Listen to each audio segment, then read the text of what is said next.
The wicked stepmother. Once upon a time, a man and his wife had 2 daughters. The parents loved each other and they loved their children too. They were very happy.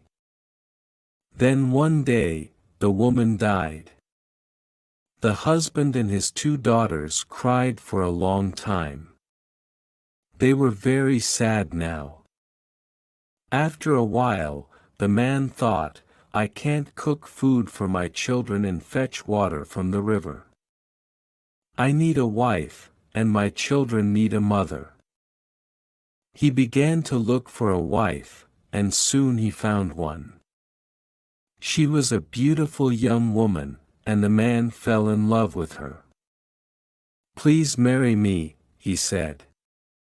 Be my wife, and a mother to my children. The woman frowned. I want to be your wife, she said, but I don't want to look after your children. Send them away. Then I'll marry you. The man looked at her. She was very beautiful. I can't live without this woman, he thought. I'll hide the children. They'll be all right. Perhaps she will start to love them later. Very well, he said. I'll send my daughters away. He went home and said to his children, Tomorrow I'm getting married again, but my new wife doesn't like children. Hide in the grain store. Don't worry. She will feed you. So the children hid in the grain store. The man's new wife came home with him and he said to her, My father is dead. But his spirit lives in the grain store. My grandfather's spirit and the spirits of my ancestors live there too. They are always hungry. Please feed them for me. Give them breakfast in the morning, and lunch at midday, and supper in the evening. The woman agreed and the man went happily off to his work. The woman obeyed her husband. Every day in the morning, at midday, and in the evening, she brought food to the grain store for her husband's ancestors. And the 2 children ate it. Please be quick, the woman said. It's after midday. I must go and put food in the grain store for my husband's ancestors. The hairdresser laughed. What? She said. Your husband's ancestors don't live in the grain store. His daughters live there. You are feeding your husband's daughters. The woman was very angry. My husband tricked me, she said. Those stupid, lazy girls. I don't want to look after them. I hate them. She ran to the fire and picked up a pot of very hot water. She threw it into the grain store. I don't want you. I won't feed you, she shouted. Go away. The 2 sisters jumped back. The water didn't touch them. It fell on a pile of chickpeas. The little sister began to cry. Our stepmother won't feed us, she said, and I'm hungry. Don't worry, said the big sister. Look. The water fell on the chickpeas. They're soft now. We can eat them. So that day, the children ate chickpeas for their lunch. Their father came home in the evening. His angry wife was waiting for him. You tricked me, she shouted. I know the truth now. Your ancestors don't live in the grain store. I was feeding your daughters. I won't feed them again. Do you want me to stay with you? Then take those stupid girls away. Her husband was very sad. Please, he said, they are my children. I can't send them away. You must choose, said his wife. You can have me, or you can have your daughters. You can't have both. The man looked at his wife. She was very beautiful. All right, he said. I'll take them away tomorrow.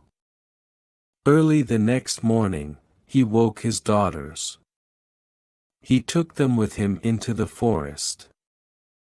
They walked all day until the girls were tired.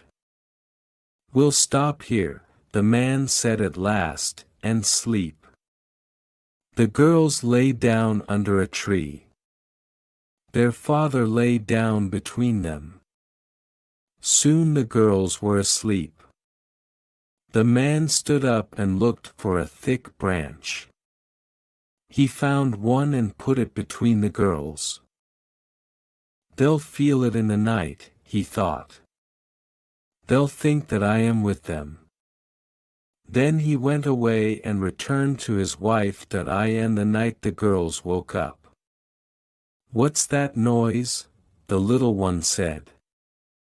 It's a hyena, said her sister. He's going to eat us, said the little one. I'm frightened. Our clothes are made of leather, her sister said. We'll give him pieces of our clothes. So the two girls pulled pieces of leather from their clothes and threw them to the hyena. At last he went away. The morning came. The children were lost. Father's gone, the little one said. What are we going to do? Her big sister climbed a tree. I can see a house, she said. It's a nice, big house. There are cows and sheep outside it. Let's go there, said the little one. Perhaps the people will give us food. The two children went to the edge of the forest. They looked at the house. A man came out of it. He was tall and ugly. His face was cruel. The children were frightened. He's a wizard, the older sister said. We must be very careful. The two children watched and waited. The wizard went out with his cows and sheep. Wait here, said the older sister. I'll go into the house and look for food. Quickly she ran to the wizard's house, took some food and brought it back to her sister. The next day, she went to the wizard's house again, and the next day and the next. But on the fourth day, her little sister said, You always go to the wizard's house. It's not fair. I want to go today. But you can't run quickly, said her big sister. The wizard will catch you. I can run quickly, the little one said. And I'm not going to wait here alone today. I'm going to the wizard's house with you. At last the big sister agreed, and they ran to the wizard's house together. The big sister came out quickly, but the little sister was too slow. She stayed in the house too long. The wizard came in and caught her. He put her in a sack and tied a rope round it. Then he pulled the sack up to the rafters of the house. I've got you and I'm going to keep you, he said. The big sister was hiding outside the house. She waited for a long time. At last the wizard came out and took his sheep and cattle away to pasture. Then the big sister ran into the wizard's house. "Little sister, where are you?" she cried. "Here. Here," shouted the little sister. The big sister cut the rope and pulled the sack down from the rafters. Then the two girls filled the sack with rocks and pulled it up to the rafters again. In the evening, the wizard came home. "Little girl," he said, "I've got you and I'm going to keep you." He hit the sack with his stick. At once the sack opened. The rocks fell out on top of the wizard and he died. The two girls stayed in his house.